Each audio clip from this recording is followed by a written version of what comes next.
السلام علیکم ورحمۃ اللہ وبرکاتہ۔ محترم ناظرین و سامعین، ہم جانتے ہیں کہ قرآن مجید اللہ تعالیٰ کی طرف سے نازل کردہ کتاب ہے جو آخری نبی صلی اللہ علیہ وسلم کے اوپر نازل ہوئی، اور یہ ایک جیتا جاگتا معجزہ ہے جو صلی اللہ علیہ وسلم کی ذات سے وابستہ ہے، یعنی انہی کے ذریعے سے یہ کتاب ہم تک پہنچی، اور اس کا معجزہ یہ ہے کہ یہ کتاب جس حالت میں آج سے تقریباً 1500 سال پہلے رسول اللہ صلی اللہ علیہ وسلم پر نازل ہوئی، اسی حالت میں آج بھی موجود ہے۔ ایک لفظ ایک حرف کی کوئی تبدیلی نہیں ہو سکی اس میں۔ دوسرے یہ کہ اس کی موضوعات اس قدر وسیع ہیں کہ انسان اور اس کائنات کے تمام حقیقتوں پر وہ روشنی ڈالتی ہیں۔ تیسرے یہ کہ اس میں جو بھی باتیں بھی کہی گئی ہیں آج تک کوئی غلط ثابت نہیں ہوئی۔ ہر دور میں کسی نہ کسی بات کا ثبوت اور دلیل ہمیں ملتی رہی ہے کہ یہ کتاب بالکل صحیح ہے، کلام بالکل صحیح ہے۔ لیکن سوال یہ پیدا ہوتا ہے کہ کیا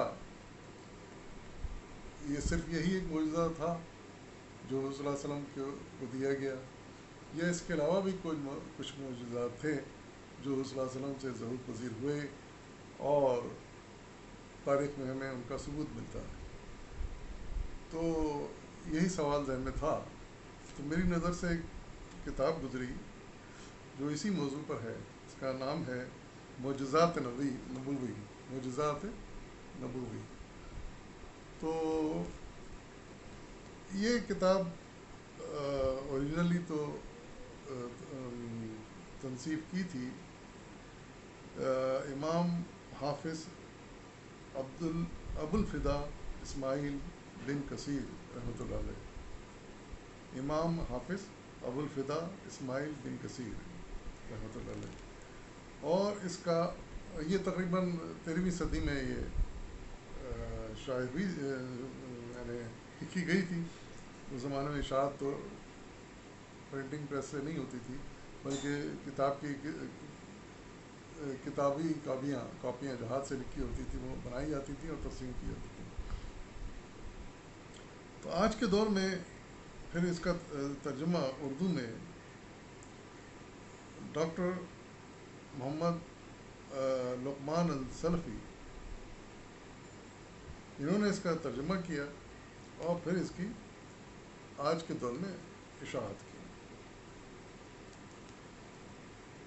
یہ زیر اہتمام ان کے ہے، ڈاکٹر محمد لقمان السلفی کے زیر اہتمام ترجمہ اس نے جو کیا ہے وہ رضوان اللہ ریاضی صاحب نے کیا ہے۔ یہ باحث علامہ ابن باز اسلامک اسٹڈیز سینٹر کے سے وابستہ ہیں۔ تو آئیے اس کتاب کا مطالعہ شروع کرتے ہیں۔ بڑی مفید کتاب ہے، بڑی معلومات ہم کو اس سے ملیں گی۔ اس کے پیش لفظ میں یعنی ابتدائیہ میں مصنف نے لکھا ہے، اور یہ ذہن میں رہے کہ یہ مصنف اس کے اصل مصنف حافظ ابن کثیر ہیں، لیکن اس وقت یہ جو پیش لفظ میں پڑھ رہا ہوں یہ ڈاکٹر محمد لقمان السلفی کا ہے۔ آپ لکھتے ہیں کہ ناظرین کرام، اس مختصر مقدمے کے ساتھ جو عظیم کتاب آپ کی نظر کی جا رہی ہے، اس کا موضوع نبی کریم کے معجزات ہیں، جس کا علم آپ کو اس کے نام سے ہو چکا ہے، اور اس کے مؤلف شیخ الاسلام امام ابن تیمیہ رحمۃ اللہ علیہ کی تلمیذ خاص علامہ حافظ عماد الدین بن کثیر رحمۃ اللہ علیہ ہیں۔ یعنی حافظ ابن کثیر جو ہیں ان کے استاد جو رہے ہیں وہ امام ابن تیمیہ رہے ہیں، جن کی نگرانی میں یہ لکھی گئی۔ یہ کتاب دراصل فن تاریخ اسلامی میں ان کی ضخیم اور معروف و مشہور کتاب البدایہ والنہایہ کا ایک اہم باب ہے۔ یعنی کتاب حافظ ابن کثیر نے لکھی تھی بدایہ و نہایہ، اس کا ایک چیپٹر ہے یہ جو کتاب ہے آج کی، جس کا موضوع معجزات نبوی ہے، اور جسے مصر کے مشہور مصنف محمد عبدالعزیز حلاوی نے اپنی تحقیق کے ساتھ مستقل کتابی شکل میں شائع کیا ہے۔ کتاب اور اس کے موضوع کی اہمیت کے پیش نظر مرکز علامہ ابن باز ہند نے اسے اردو کا جامع پہنانے کے لیے مرکز کے باحث عزیز گرامی قدر الشیخ رضوان اللہ ریاضی کے حوالے کیا۔ موصوف نے بڑی محنت سے اس کا ترجمہ کیا اور مدینہ یونیورسٹی کے ہونہار فارغ شیخ محمد فرقان سلفی سے اس کا مراجعہ کروایا تاکہ ترجمے میں کوئی علمی خامی نہ رہ جائے۔ نیز گرامی قدر محمد محسن صدیقی نے اس کی تصحیح و تنقیح میں اپنے گلکاریاں دکھائیں۔ چنانچہ اللہ کے فضل و کرم سے ترجمہ سلیس، عام فہم، نص کے قریب تر اور واضح ہو گیا ہے۔ اس کی طباعت اور تصحیح و مراجع پر بھی موضوع کے شان محنت کی گئی ہے۔ مناسب معلوم ہوتا ہے کہ اس موقع سے انبیاء کرام کے معجزات، ان کی غرض و غایت اور بالخصوص نبی صلی اللہ علیہ وسلم کو دیے گئے معجزات کے بارے میں چند سطریں لکھ دوں تاکہ کتاب کے مطالعے سے پہلے یہ معلومات کتاب کے مشمولات کو سمجھنے میں معاون ثابت ہو۔ اللہ تعالیٰ نے بنی انسان کی ہدایت اور رہنمائی کے لیے آدم علیہ السلام کے زمانے سے انبیاء و رسول کا ایک تسلسل قائم کر دیا۔ جب کبھی کسی قوم نے اللہ کی بندگی کو چھوڑ کر شیطان اور بتوں کی پرستش شروع کی اور اللہ کے سوا غیروں کے نظام کو دنیا میں رائج کرنا چاہا تو اللہ نے ان کے حال پر رحم کرتے ہوئے ان کے درمیان انہی میں سے کسی کو نبی بنا کر بھیجا تاکہ وہ انہیں راہ ہدایت پر لانے کی صحیح بلیغ کریں۔ اللہ تعالیٰ نے ان انبیاء کرام کو تنہا اور بے یار و مددگار نہیں چھوڑا بلکہ ہر گام پر ان کی مدد فرمائی اور فرشتوں اور معجزات کے ذریعے ان کی تائید فرمائی۔ یہ معجزات کیا تھے؟ کیا کسی ایسی مافوق البشر قدرت کا دیا جانا جس نوع کی عام قدرت کے ساتھ اس زمانے کی قوم مشہور ہوتی تھی۔ ہر زمانے کا نبی جب اپنے قوم کے سامنے اعلان نبوت کرتا تو ان کے سامنے اپنے معجزے کا اظہار بھی کرتا اور کہتا یہ میرے نبی ہونے کی نشانی اور دلیل ہے اور یہ کہ تم میں سے کوئی ایسا معجزہ نہیں پیش کر سکتا۔ چنانچہ وہ قومیں ایسا معجزہ لانے سے عاجز رہتی اور ان پر اللہ تعالیٰ کی حجت قائم ہو جاتی۔ جو ایمان لے آتا وہ اللہ کے رحم و کرم کا مستحق ہوتا اور جو انکار کر دیتا وہ اس کے عذاب و غضب کا حقدار بن جاتا۔ اولو العزم انبیاء کرام میں ابراہیم، موسیٰ، عیسیٰ اور نبی کریم صلی اللہ علیہ وسلم کے معجزے مشہور ہیں اور تورات و انجیل میں قرآن کریم میں ان کا بیان بھی موجود ہے۔ ان نبیوں پر جو معجزے ظاہر ہوئے وہ قرآن کریم میں ان کا بیان ہے مختلف صورتوں میں۔ نبی کریم صلی اللہ علیہ وسلم کو اللہ تعالیٰ کی جانب سے عطا کیے معجزات میں سب سے بڑا معجزہ قرآن کریم ہے جس کے ذریعے اللہ نے عہد نبوی کے اقوام عرب کو چیلنج کیا کہ اگر تم میرے نبی کو جھٹلاتے ہو اور کہتے ہو کہ یہ قرآن اس نے گھڑ لیا ہے، چنانچہ حالانکہ وہ امی ہیں لیکن انہیں لکھنا پڑھنا نہیں آتا، تو پھر تم قرآن کے چیلنج کو قبول کرو اور اس جیسی ایک آیت بھی بنا کر لا کر دکھا دو۔ فصاحت و بلاغت کے بام عروج پر پہنچنے کے باوجود اہل عرب نے اس چیلنج کو قبول نہیں کیا۔ حضرت لبید بن ربیعہ رضی اللہ عنہ دنیا عرب کے ان چوٹی کے شعراء میں سے تھے جن کے قصیدے بطور چیلنج باب کعبہ پر لٹکائے گئے تھے۔ انہوں نے اسلام لانے کے بعد شاعری ترک کر دی۔ ان سے پوچھا گیا تو انہوں نے کہا کہ قرآن کریم کے نزول کے بعد شاعری کی ہمت نہیں ہے۔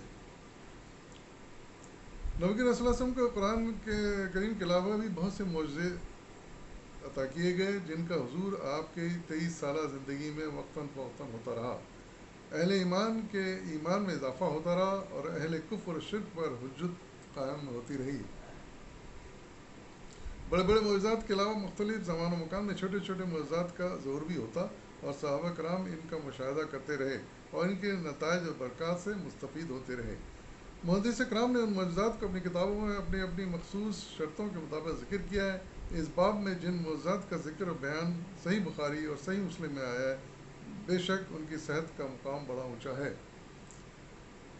ان کے بعد ان معجزات کا درجہ ہے جنہیں اصحاب سنن امام مالک اور امام احمد بن حنبل وغیرہ ہم نے اپنی کتابوں میں جگہ دی ہے۔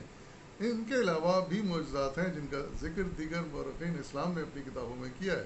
ان روایتوں کی تحقیق و تمہیز اصول محدثین کے مطابق تاریخ کی شدید ضرورت ہے. حافظ ابن کثیر رحمۃ اللہ کی کتاب بدایہ و نہایہ میں دونوں نوع کے معجزات پائے جاتے ہیں، اور استاد محمد عبدالعزیز حلاوی نے ان تمام کی تخریج کر دی ہے. صحیحین کے علاوہ دیگر کتب سنن میں جو روایت ہیں نیز دیگر تمام روایت کی تحقیق کر کے صحیح و ضعیف کے درمیان تفریق کرنے کی کوشش کی ہے. چنانچہ ابھی کتاب عام قارئین کے سوا تعلیمی اداروں اور دعوتی کام کرنے والوں کے لیے نہایت مفید بن گئی ہے.